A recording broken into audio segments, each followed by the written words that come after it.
അസ്സലാമു അലൈക്കും വറഹ്മത്തുള്ളാഹി വബറകാതുഹു. അൽഹംദുലില്ലാ വസ്സലാത്തു വസ്സലാമു അലാ റസൂലില്ലാ വഅലാ ആലിഹി വസഹ്ബിഹി അജ്മഈൻ അമ്മാ ബഅദ്. അല്ലാഹുമ്മ അൻഫഅനാ ബിമാ അല്ലംതനാ വഅല്ലിംനാ മാ യൻഫഉനാ വസിദ്നാ ഇൽമൻ വൽഹംദുലില്ലാഹി അലാ കുല്ലി ഹാൽ. പ്രിയപ്പെട്ട QVP പഠിതാക്കളെ, ഇൻഷാ അല്ലാഹ് നമ്മൾ സൂറത്തു സജ്ദ പഠിച്ചു കഴിഞ്ഞു. അൽഹംദുലില്ലാ. ഇനി നമ്മൾ ഇന്ന് സൂറത്തുൽ അഹ്സാബിലേക്ക് പ്രവേശിക്കുകയാണ്. ഇപ്പോൾ സൂറത്തുൽ അഹ്സാബിനെ കുറിച്ച് ആദ്യമായി ഒരു ചെറിയ രൂപത്തിൽ നമ്മൾ മനസ്സിലാക്കേണ്ടിയിരിക്കുന്നു. ഒന്നാമതായി സൂറത്തുൽ അഹ്സാബ് നമുക്കറിയാം മദനീയായൊരു സൂറത്താണ്. മദനീയായ സൂറത്ത് എന്ന് പറഞ്ഞാൽ നമ്മൾ മനസ്സിലാക്കി ഹിജ്റയ്ക്ക് ശേഷം പ്രവാചകനിലേക്ക് അവതരിച്ച സൂറത്താണ് സൂറത്തുൽ അഹ്സാബ് എന്നുള്ളത്. അതുപോലെ തന്നെ സൂറത്തുൽ അഹ്സാബിൽ 73 ആയത്തുകളാണ് സൂറത്തുൽ അഹ്സാബിൽ ഉൾക്കൊണ്ടിട്ടുള്ളത്. ഇനി സൂറത്തുൽ അഹ്സാബ്, അഹ്സാബ് എന്ന് പറഞ്ഞാൽ ഹിസ്ബ് എന്നതിൻ്റെ ബഹുവചനമാണ് അഹ്സാബ്. ഹിസ്ബ് എന്ന് പറഞ്ഞാൽ പാർട്ടി, വിഭാഗം, സംഘം എന്നൊക്കെയാണ് ഹിസ്ബ് എന്നതിൻ്റെ അർത്ഥം. അള്ളാഹു പറഞ്ഞല്ലോ, ഉലായിക ഹിസ്ബുല്ലാ അലാ ഇന്ന ഹിസ്ബല്ലാഹി ഹുമുൽ മുഫ്ലിഹൂൻ.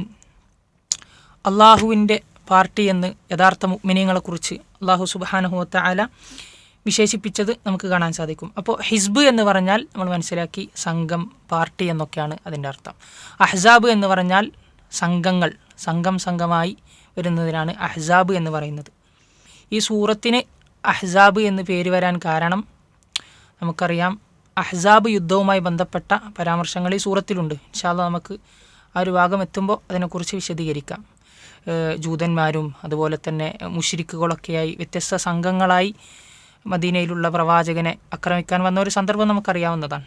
അപ്പോൾ ആ ഒരു സംഭവത്തെ ഈ സൂറത്തിൽ ഉൾക്കൊണ്ടിട്ടുണ്ട് എന്നതിനാലാണ് ഈ സൂറത്തിന് സൂറത്തുൽ അഹ്സാബ് എന്ന് പേര് വന്നത് എന്ന് നമ്മൾ മനസ്സിലാക്കുക.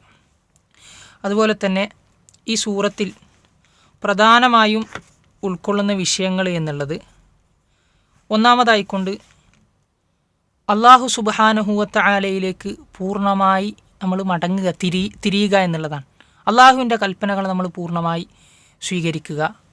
ആ ഒരു സന്ദർഭത്തിൽ അള്ളാഹുവിൻ്റെ മാർഗത്തിൽ നമ്മൾ അള്ളാഹു പറഞ്ഞതനുസരിച്ച് മുന്നോട്ട് പോകുമ്പോൾ നമ്മൾ മറ്റ് സൃഷ്ടികളുടെ അള്ളാഹുവിൻ്റെ കൽപ്പനകൾക്കെതിരായിട്ടുള്ള കൽപ്പനകൾക്കോ അവരുടെ ഉപദേശങ്ങൾക്കോ അവരുടെ കുറ്റപ്പെടുത്തലുകൾക്കോ ഒന്നും നമ്മൾ ചെവി കൊടുക്കാൻ പാടില്ല.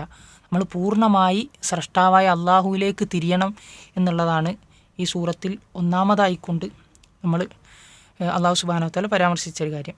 രണ്ടാമത്തെ കാര്യം, അള്ളാഹു സുബ്ഹാനഹു വ തആല തൻ്റെ പ്രവാചകനായ മുഹമ്മദ് നബി സല്ലല്ലാഹു അലൈഹി വസല്ലമയെ എത്രത്തോളം പരിഗണിച്ചു, അദ്ദേഹത്തെ എത്രത്തോളം സംരക്ഷിച്ചു. മറ്റ് ശത്രുക്കൾക്കെതിരെ പ്രവാചകൻ സല്ലല്ലാഹു അലൈഹി വസല്ലമക്ക് അള്ളാഹു സംരക്ഷണം ഏർപ്പെടുത്തിയത് നമുക്ക് ഈ സൂറത്തിലൂടെ മനസ്സിലാക്കാൻ സാധിക്കും. അതുപോലെ തന്നെ മൂന്നാമത് ഈ സൂറത്തിലുള്ള മറ്റൊരു പ്രധാനപ്പെട്ട കാര്യമാണ്, മറ്റ് പല സൂറത്തുകളിലുമില്ലാത്ത പല മര്യാദകളും പല അഹ്കാമുകളും പല മതവിധികളും സൂറത്തുൽ അഹ്സാബിലൂടെ അള്ളാഹു നമ്മെ പഠിപ്പിക്കുന്നുണ്ട്. സാമൂഹ്യപരമായ ഇസ്ലാമിക സമൂഹത്തിൽ പാലിക്കേണ്ട പല മര്യാദകളെക്കുറിച്ചും അള്ളാഹു സൂറത്തുൽ അഹ്സാബിലൂടെ നമ്മെ പഠിപ്പിക്കുന്നുണ്ട് എന്ന ആ ഒരു 3 കാര്യങ്ങളാണ് പ്രധാനമായും സൂറത്തുൽ അഹ്സാബിൽ ഉൾക്കൊണ്ടിട്ടുള്ളത് എന്ന് നമ്മൾ മനസ്സിലാക്കുക. ഇനി നമുക്ക് സൂറത്തിലേക്ക് പ്രവേശിക്കാം. ആദ്യം നമുക്ക് ആദ്യത്തെ ആയത്ത് ഒന്ന് പാരായണം ചെയ്യാം. ബിസ്മില്ലാഹിർ റഹ്മാനിർ റഹീം. യാ അയ്യുഹൻ നബിയ്യു തഖില്ലാഹ വലാ തുതിഇൽ കാഫിരീന വൽ മുനാഫിഖീൻ ഇന്നല്ലാഹ കാന അലീമൻ ഹകീമാ. ആയത്തിൻ്റെ അർത്ഥം എന്നുള്ളത്, യാ അയ്യുഹൻ നബി, ഓ പ്രവാചകരെ, നബിയെ, ഇത്തഖില്ലാഹ, താങ്കൾ അള്ളാഹുവിനെ സൂക്ഷിക്കണം, വലാ തുതിഅ, താങ്കൾ അനുസരിക്കരുത്, അൽ കാഫിരീന വൽ മുനാഫിഖീൻ, കാഫിറുകളെയും സത്യനിഷേധികളെയും, വൽ മുനാഫിഖീൻ, കപടവിശ്വാസികളെയും പ്രവാചകരെ താങ്കൾ അനുസരിച്ചു പോകരുത്. ഇന്നല്ലാഹ, തീർച്ചയായും അള്ളാഹു, കാന അലീമൻ ഹക്കീമ, അള്ളാഹു എല്ലാം അറിയുന്നവനും അങ്ങേയറ്റം യുക്തിമാനുമാണ്. അപ്പോൾ ഒന്നാമത്തെ ആയത്തിൽ ആദ്യം തന്നെ അള്ളാഹു സുബ്ഹാനഹു വ തആല റസൂലുള്ളാഹി സ്വല്ലല്ലാഹു അലൈഹി വസല്ലമയെ അഭിസംബോധന ചെയ്താണ് സംസാരിക്കുന്നത്. അള്ളാഹു പറയുകയാണ്, യാ അയ്യുഹൻ നബി, ഓ പ്രവാചകരെ, ഇത്തഖില്ലാ, ഒന്നാമത്തെ കൽപ്പന, അള്ളാഹുവിനെ സൂക്ഷിക്കണം, അള്ളാഹുവിന് തഖ്വ പാലിച്ചുകൊണ്ട് ജീവിക്കണം. നമുക്കറിയാം ഇത്തഖില്ലാഹ എന്ന് പറഞ്ഞാൽ ഇത്തഖി എന്നുള്ളത് തഖ്വ എന്നുള്ള ആ ഒരു ധാതുവിൽ നിന്നുള്ള കൽപ്പനാ പ്രയോഗമാണ്. തഖ്വ എന്ന് പറഞ്ഞാൽ നമ്മൾ സൂക്ഷിക്കുക, ഒരു ഒരു ഒരു ഒരു സംരക്ഷണം തീർക്കുക എന്നൊക്കെയാണ് അതിൻ്റെ അർത്ഥം. അള്ളാഹു പറഞ്ഞല്ലോ, യാ അയ്യുഹല്ലദീന ആമനു ഖൂ അൻഫുസകും വ അഹ്ലീകും നാറ, നിങ്ങൾ നിങ്ങളുടെ സ്വന്തം നഫ്സിനെയും നിങ്ങളുടെ കുടുംബത്തെയും നരകത്തിൽ നിന്ന് രക്ഷിക്കണം. ആ ഒരു പദപ്രയോഗവുമായി ബന്ധപ്പെട്ടൊരു പ്രയോഗമാണ് ഇത്തഖി എന്ന് പറയുന്നത്. അതായത് സൂക്ഷിക്കുക. എന്തിൽ നിന്ന് സൂക്ഷിക്കുക? അള്ളാഹുവിൻ്റെ ശിക്ഷയിൽ നിന്ന്, അള്ളാഹുവിന് കോപമുണ്ടാക്കുന്ന കാര്യങ്ങളിൽ നിന്ന് നമ്മൾ ആ കാര്യങ്ങളെ തൊട്ട് നമ്മൾ വിട്ടു നിൽക്കണം, അതിനെ തൊട്ട് സൂക്ഷിക്കണം എന്നുള്ളതാണ് തഖ്വ എന്ന് പറഞ്ഞാൽ. അപ്പോൾ എങ്ങനെയാണ് അള്ളാഹുവിൻ്റെ ശിക്ഷയിൽ നിന്ന് നമ്മൾ സ്വയം സംരക്ഷിക്കുക? എങ്ങനെയാണ് മാറി നിൽക്കുക? അള്ളാഹുവിനെ അനുസരിച്ചുകൊണ്ട് അള്ളാഹുവിൻ്റെ പ്രീതി ലക്ഷ്യമാക്കിക്കൊണ്ട് അള്ളാഹുവിൻ്റെ ദേഷ്യത്തിൽ നിന്ന്, കോപത്തിൽ നിന്ന്, അള്ളാഹുവിൻ്റെ ശിക്ഷകളിൽ നിന്ന് വിട്ടു നിൽക്കുക എന്നുള്ളതാണ് തഖ്വ പാലിക്കുക എന്ന് പറഞ്ഞാൽ എന്ന് നമ്മൾ മനസ്സിലാക്കുക. പരിശുദ്ധ ഖുർആനിൽ ഉടനീളം നിങ്ങൾ തഖ്വ പാലിക്കണം എന്ന് പറഞ്ഞാൽ അവിടെ ഉദ്ദേശിക്കുന്നത് അള്ളാഹുവിൻ്റെ ശിക്ഷയിൽ നിന്ന് ശിക്ഷയെ നിങ്ങൾ സൂക്ഷിക്കണം. എങ്ങനെ സൂക്ഷിക്കണം? അള്ളാഹുവിനെ അനുസരിച്ചുകൊണ്ട്, അള്ളാഹു വിരോധിച്ച കാര്യങ്ങളിൽ നിന്ന് വിട്ടു നിന്നുകൊണ്ട് സൂക്ഷിക്കണം എന്നുള്ളതാണ് തഖ്വ എന്നുള്ളതിൻ്റെ ഒരർത്ഥമായി നമ്മൾ മനസ്സിലാക്കേണ്ടത്. എന്നിട്ട് അള്ളാഹു സുബ്ഹാനഹു വ തആല പറയുന്നു, വലാ തുതിഇൽ കാഫിരീന വൽ മുനാഫിഖീൻ, പ്രവാചകരെ താങ്കൾ കാഫിറുകളെയും മുനാഫിക്കുകളെയും അനുസരിച്ചു പോകരുത്. കാഫിറുകൾ എന്ന് പറഞ്ഞാൽ നമുക്കറിയാം, കാഫിറും മുനാഫിക്കും രണ്ടും ഇവിടെ ഉദ്ദേശിക്കുന്നത് ഇസ്ലാമിൻ്റെ പുറത്തുള്ള ആളുകൾ തന്നെയാണ്. അപ്പോൾ അവർ തമ്മിലുള്ള വ്യത്യാസം എന്താണ് എന്ന് നമ്മൾ മനസ്സിലാക്കുക. കാഫിറുകൾ എന്ന് പറഞ്ഞാൽ തങ്ങളുടെ സത്യനിഷേധത്തെ പരസ്യമായി പുറത്തു പറഞ്ഞ, അതെ ഞങ്ങൾ സത്യനിഷേധികളാണ് എന്ന് പരസ്യമായി പ്രഖ്യാപിച്ച ആളുകളാണ് ഇവിടെ കാഫിരീങ്ങൾ എന്നുകൊണ്ട് ഉദ്ദേശിക്കുന്നത്. മുനാഫിഖൂൻ എന്ന് പറഞ്ഞാൽ നമുക്കറിയാം, അവർ മനസ്സിൻ്റെ ഉള്ളിൽ കാഫിരീങ്ങളായിരിക്കും. മനസ്സിൻ്റെ ഉള്ളിൽ അള്ളാഹുവിനെയും പ്രവാചകനെയും ഇസ്ലാമിനെയും ഒക്കെ വെറുക്കുന്ന, അതിനെ നിഷേധിച്ച് തള്ളുന്ന പൂർണ്ണമായ കാഫിരീങ്ങളായിരിക്കും മുനാഫിക്കുകൾ മനസ്സിൻ്റെ ഉള്ളിൽ. എന്നാൽ പുറത്ത് മുസ്ലിമീങ്ങളായി പ്രകടിപ്പിച്ചുകൊണ്ടായിരിക്കും അവർ ജീവിക്കുക എന്നുള്ളത് നമുക്കറിയാവുന്നൊരു കാര്യമാണ്. അപ്പോൾ അത്തരത്തിൽ ഇസ്ലാമിനെതിരെ തിരിയുന്ന ശത്രുക്കളായ സത്യനിഷേധികളെയും അതുപോലെ തന്നെ കപടവിശ്വാസികളെയും പ്രവാചകരെ താങ്കൾ അനുസരിച്ചു പോകരുത്. ഏതൊരു കാര്യത്തിൽ? അള്ളാഹുവിൻ്റെ ഈ കൽപ്പന നമ്മൾ കൊണ്ടു നടക്കുന്ന കാര്യത്തിൽ പ്രവാചകനോട് പറയുകയാണ്, ഈ പ്രബോധന വീതിയിൽ താങ്കൾ മുന്നോട്ട് പോകുമ്പോൾ പല ഗുണകാംക്ഷകർ എന്ന വേഷമൊക്കെ ചമഞ്ഞ് ചിലപ്പോൾ കാഫിര്യങ്ങൾ താങ്കളെ ഉപദേശിക്കാൻ വരും. താങ്കളോട് പല നിർദ്ദേശങ്ങളും, ഇസ്ലാമിനെതിരായ, അള്ളാഹുവിൻ്റെ കൽപ്പനകൾക്കെതിരായ പല നിർദ്ദേശങ്ങളും ചിലപ്പോൾ അവർ പറഞ്ഞേക്കാം. പക്ഷേ ഒരിക്കലും പ്രവാചകരെ അവരുടെ യാതൊരു അഭീഷ്ടങ്ങൾക്കും താങ്കൾ വഴങ്ങിക്കൊടുക്കരുത് എന്ന് അള്ളാഹു കൽപ്പിക്കുകയാണ്. അപ്പോൾ പ്രവാചകനോട് അള്ളാഹു പറഞ്ഞു, അള്ളാഹുവിനെ സൂക്ഷിക്കണം, തഖ്വ പാലിക്കണം. അതിൻ്റെ കൂടെ കാഫിര്യങ്ങളെയും മുനാഫിക്കങ്ങളെയും അവർ അള്ളാഹുവിൻ്റെ കൽപ്പനകൾക്കെതിരായി താങ്കൾക്ക് വല്ല നിർദ്ദേശങ്ങളും തന്നാൽ താങ്കളത് അനുസരിച്ചു പോകരുത്. ഇന്നല്ലാഹ കാന അലീമൻ ഹക്കീമ, തീർച്ചയായും അള്ളാഹു എല്ലാം അറിയുന്നവനാണ്, അങ്ങേയറ്റം യുക്തിമാനുമാണ്. അള്ളാഹുവിൻ്റെ അലീമും ഹക്കീമും അള്ളാഹുവിൻ്റെ അറിവിനെ സംബന്ധിക്കുന്ന ഒരു ഇസ്മാണ് നമുക്കറിയാം അലീമ് എന്നുള്ളത്. അതിവിടെ പ്രത്യേകം പറഞ്ഞതിൻ്റെ ഒരു ഉദ്ദേശമായി, മുമ്പ് പറഞ്ഞതുമായി ബന്ധപ്പെട്ട് പണ്ഡിതന്മാർ നമുക്ക് മനസ്സിലാക്കി തരുന്നു. കാഫിറുകളും മുനാഫിക്കുകളും പ്രവാചകരെ താങ്കളോട് വലിയ ഗുണകാംക്ഷയുള്ളവരെന്ന മട്ടത്തിൽ വല്ല ഉപദേശങ്ങളും അള്ളാഹുവിൻ്റെ നിയമങ്ങൾക്കെതിരായി, അള്ളാഹുവിൻ്റെ മാർഗത്തിലുള്ള ഈ പ്രബോധനത്തിൽ ഒരല്പം വിട്ടുവീഴ്ച ചെയ്യണം എന്നുള്ള തരത്തിലൊക്കെയുള്ള നിർദ്ദേശങ്ങൾ തരുമ്പോൾ അവരുടെ ഉള്ളിലിരിപ്പ്, അവരുടെ നിർദ്ദേശങ്ങൾ അനുസരിച്ചാലുണ്ടാകുന്ന പര്യവസാനത്തിൻ്റെ അപകടം ഏറ്റവും നന്നായി അറിയുന്നവനാണ് അള്ളാഹു സുബ്ഹാനഹു വ തആല. അതുകൊണ്ട് താങ്കൾ അള്ളാഹുവിനനുസരിക്കുക, താങ്കൾ അള്ളാഹു പറയുന്നത് ശ്രദ്ധിച്ച് കേൾക്കുക, അതിനെ ജീവിതത്തിൽ ഉൾക്കൊള്ളുക. ആ ഒരു കാര്യത്തിൽ യാതൊരു സത്യനിഷേധിയുടെയും ഉപദേശങ്ങൾ താങ്കൾ സ്വീകരിക്കരുത് എന്നുള്ളതാണ് ഈ ഒരു ആയത്തിലൂടെ അള്ളാഹു പറയുന്നത്.